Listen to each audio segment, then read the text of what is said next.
जय हिंद प्यारे साथियों, कैसे हैं आप सभी। उम्मीद करते हैं आप लोग बहुत ही अच्छे होंगे। तो जैसा कि इससे पहले वाले वीडियोस में हमने नंबर सिस्टम के बारे में पढ़ लिया था कि कोई भी पूर्णांक है या सम संख्या, विषम संख्या, बाकी जितने भी नंबर सिस्टम के प्रकार थे वो सभी चीज़ों को हमने पढ़ा दिया था। अब आज हमने बताया था कि आपको इस क्लास में क्या मिलने वाला है। हमने गुणनखंड की बात की थी और इसी गुणनखंड पे हम लोग आज इस क्लास में चर्चा करने वाले हैं कि ये गुणनखंड कौन सी वाला है। तो चलिए हम अभी आपको समझाएंगे कि ये गुणनखंड क्यों जरूरी है और क्लास 10th के मैथ शुरू करने से पहले मैंने क्यों कहा, और वो भी चैप्टर 1 शुरू करने से पहले क्यों कहा कि गुणनखंड पढ़ना अत्यंत आवश्यक है। समझे? तो हम यहाँ शुरू करेंगे। सबसे पहले गुणनखंड कहते किसको है। देखिए, गुणनखंड कहते किसको है।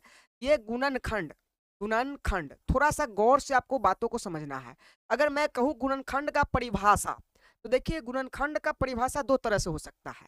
किसी भी संख्या का, गणित की भाषा में आए तो गुणनखंड का परिभाषा हो जाएगा कि किसी भी संख्या का टुकड़ा गुणनखंड कहलाएगा। किसी भी संख्या का टुकड़ा गुणनखंड कहलाएगा। जैसे मैंने कहा कि किसी भी संख्या का टुकड़ा गुणनखंड कहलाएगा, तो थोड़ा सा मैं किसी संख्या का टुकड़ा करने का कोशिश करता हूँ। जैसे मान लिया कि मैंने लिखा 50 और इसका मैंने टुकड़ा कर दिया, 2 गुने 25 कर दिया। 2 गुने क्या कर दिया? 25 कर दिया।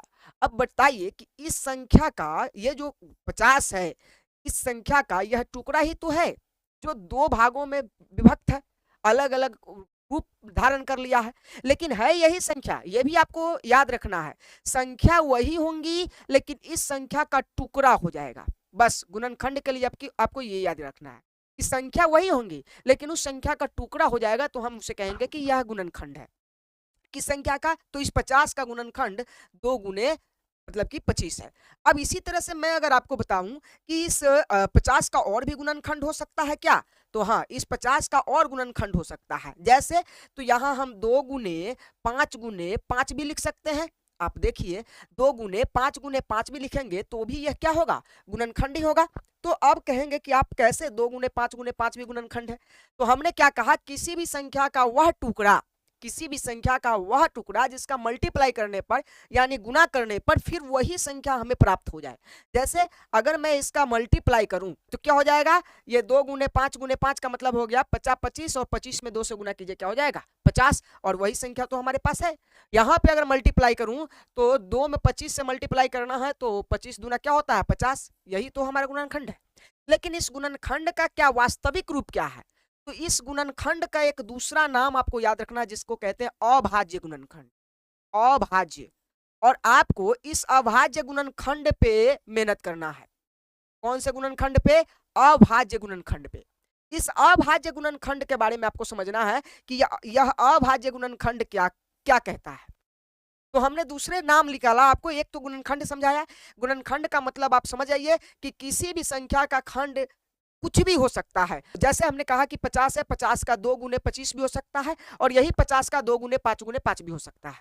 तो ये गुणनखंड तो है, लेकिन अभाज्य गुणनखंड थोड़ा सा बदल जाता है। अभाज्य देखिए हमने आपको पढ़ाया था अभाज्य संख्या। अभाज्य अभाज्य संख्या, अभाज्य संख्या किसको कहते हैं? वैसी संख्या जो स्वयं और एक मतलब कि स्वयं और एक के अलावा किसी अन्य संख्या से विभाजित नहीं होता, उसे हम अभाज्य संख्या कहते हैं। तो यहाँ वही तो बात हो गई कि अभाज्य संख्या ही क्या बना रहा है? अभाज्य गुणनखंड। हमने कहा अभाज्य संख्या वैसी संख्या जो स्वयं और एक के अलावा किसी संख्या से विभाजित नहीं होता हो। और अभाज्य गुणनखंड, गुणनखंड तो ये भी है, ये भी है, लेकिन ये क्या कहता है? ऐसा गुणनखंड जो अभाज्य हो।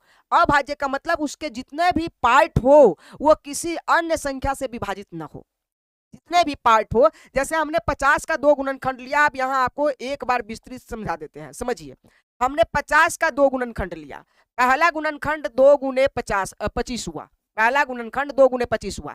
और दूसरा गुणनखंड हमने क्या लिया? दूसरा गुणनखंड इसी 50 का मैंने लिया 2 गुने 5। यही तो था। अब आप थोड़ा समझिए, इस दोनों गुणनखंड में कुछ ना कुछ अलग है। पहले गुणनखंड कहता है कि हम अभाज्य गुणनखंड नहीं है। ये वाले जो संख्या है, ये वाला जो गुणनखंड है, ये अभाज्य गुणनखंड नहीं है। क्यों नहीं है? क्योंकि इसके जो पार्ट आए हैं, 2 गुने 25 आया है, इस 25 का भी गुणनखंड हो सकता है। देखिए मतलब कि गुणनखंड का पार्ट ऐसी संख्या होना चाहिए जिसका स्वयं और एक के अलावा कोई और संख्या काट ही ना पाए।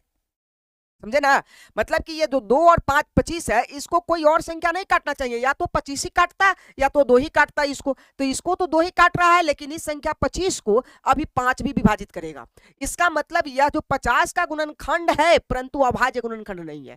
अब यहाँ आइए इस 50 पे, इस 50 का मैंने गुणनखंड किया 2 गुने 5 गुने 5। ये क्या कहता है भाई, किसी का पावर है, मजाल है कि हमें अपने आप को छोड़ दिया जाए तो कोई संख्या काट दे। आंसर है नहीं काटेगा, क्योंकि 2 को भी 2 ही काटेगा, 5 को भी 5 ही काटेगा, और ये 5 को भी 5 ही डिवाइड कर सकेगा। तो इसका मतलब ये हुआ कि इन सब संख्याओं में ऐसा गुण है कि स्वयं के अलावा किसी से विभाजित नहीं होगा, और ये सब 50 का ही तो भाग है। तो मैं कह सकता हूं कि यही पार्ट, या जो पार्ट है वो अभाज्य गुणनखंड है। क्या है? अभाज्य गुणनखंड है, याद रखना है। क्या है? अभाज्य गुणनखंड है। और ये केवल और केवल क्या है? गुणनखंड है, गुणनखंड है, याद रखना।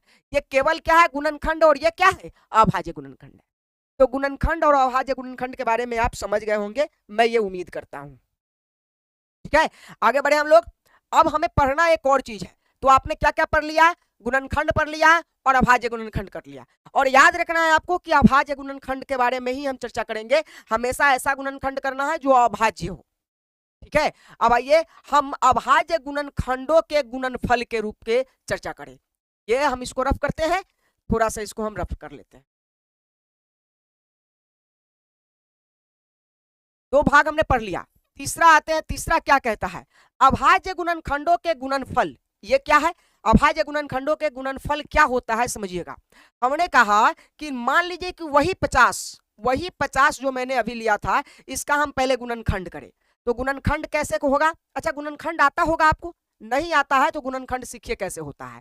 ये 50 जो है, इस 50 का हम गुणनखंड करते हैं। अच्छा, गुणनखंड नहीं आता है तो इस पे एक पूरी तरह की वीडियो बनाई हुई है, आप वहां गुणनखंड के नाम से है, चैनल में जाकर बेसिक वीडियो में आप गुणनखंड को समझ सकते हैं। पूरी कहानी वहां समझ में आ जाएगी।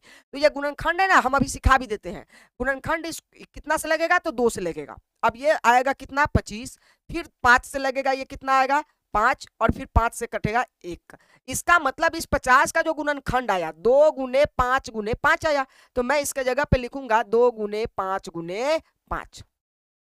कंप्लीट, 2 गुने 5 गुने 5। अब ये 2 गुने 5 गुने 5 अभाज्य गुणनखंड तो हो गया। अब इस अभाज्य गुणनखंड का हमें क्या करना है? क्वेश्चन गौर से पढ़िए। कहता है अभाज्य गुणनखंडों के गुणनफल। तो पहले तो आपको अभाज्य गुणनखंड करना है संख्याओं का, तो हमने 50 का क्या कर दिया? अभाज्य गुणनखंड कर दिया। अब इसका क्या निकालना है? गुणनफल निकालना है। तो गुणनफल कैसे निकलेगा समझिए, थोड़ा गौर से समझिएगा। यह जो 50 है, अच्छा इसको आप देखिए, तो क्या मैं इसके गुणनखंड को ऐसे लिख सकता हूं? 2 गुने, या 5 है इसके पावर 2। 5 जितना टाइम रहेगा उतना ही पावर लगा देना है। तो हमने 5 के पावर 2 लिखने का क्या मतलब हुआ? अगर कहीं 7 के पावर 2 है, इसका मतलब है 7 गुने 7, यही तो होगा। इसका मतलब 7 गुने 7। अगर कहीं 3 गुने 3 गुने 3 है, इसका मतलब है कि 3 के पावर 3 होगा, यही तो होगा। तो इसी को हम क्या कहते हैं? गुणनफल कहते हैं। समझ लीजिए गौर से। 2 गुने 50 का जो है वो 2 गुने 5 आया। अब ये 2 गुने 5 को हम इस तरह से लिख सकते हैं पावर लगाकर। अगर 2 अकेला है तो अकेला ही रहेगा, इसके पावर कुछ नहीं तो 1 ही होता है, तो 1 दिखता ही नहीं है। तो ये 2 का 2 रह गया, और ये 5 2 बार है, इसलिए 5 के पावर 2 हो गया। तो 50 का अभाज्य गुणनखंड कौन हुआ? तो 2 गुने 5 हुआ। और गुणनफल कौन हुआ? तो ये आपका गुणनफल हो गया, गुणनफल। ये गुणनफल हो गया कौन? 2 गुने 5 के पावर 2। ये आपका क्या हो गया? गुणनफल हो गया। एक और एग्जांपल समझाए? हाँ, समझ में आएगा। एक और एग्जांपल समझ लीजिए। मैंने 100 ले लिया। अब 100 का गुणनखंड करना होगा पहले, और वो कौन सा गुणनखंड? अभाज्य। तो यहां देखिए 100 का अगर गुणनखंड करते हैं तो सबसे पहले ये 2 से कटेगा। अब ये देखिए 2 से क्यों कटेगा, 3 से क्यों कटेगा, 5 से ही क्यों कटेगा, कौन किससे कटेगा, गुणनखंड का नियम क्या है, ये सब पढ़ने के लिए आप एक बेसिक वीडियो मैंने इस गुणनखंड पे पढ़ा रखा है, आप वहां पे जाकर उसको देख लीजिए। क्योंकि यहाँ ये करेंगे तो ये चैप्टर में लंबा हो जाएगा, फिर आप छोड़ के भाग जाइएगा। तो यहाँ देखिए हमने क्या कहा कि 2 से इस 100 को काटिए, तो ये आएगा 50। फिर इस 50 को आप काटिए 2 से, तो कितना हो जाएगा? 25। फिर इस 5 को आप काटिए, 25 को काटिए 5 से, फिर इस 5 को काटिए आप कितना? 1 से, 5 से 1 मरतबे। तो ये जो आंसर आया वो क्या आया? 2 गुने 5 गुने 5, यही तो आया 2 गुने 2 गुने 5 गुने 5। अब देखिए इस 100 का अगर मैं कहूं कि ये आया क्या है, तो ये 100 का अभाज्य गुणनखंड है। ये क्या है? अभाज्य गुणनखंड किसका? तो यहां लिखेंगे 100 का अभाज्य गुणनखंड। ये 100 का क्या है? तो आप कहिएगा कि अभाज्य गुणनखंड है। अब इसी 100 के अभाज्य गुणनखंड का गुणनफल ज्ञात करना है। क्या ज्ञात करना है? 100 का, यहां लिखते हैं गुणनफल।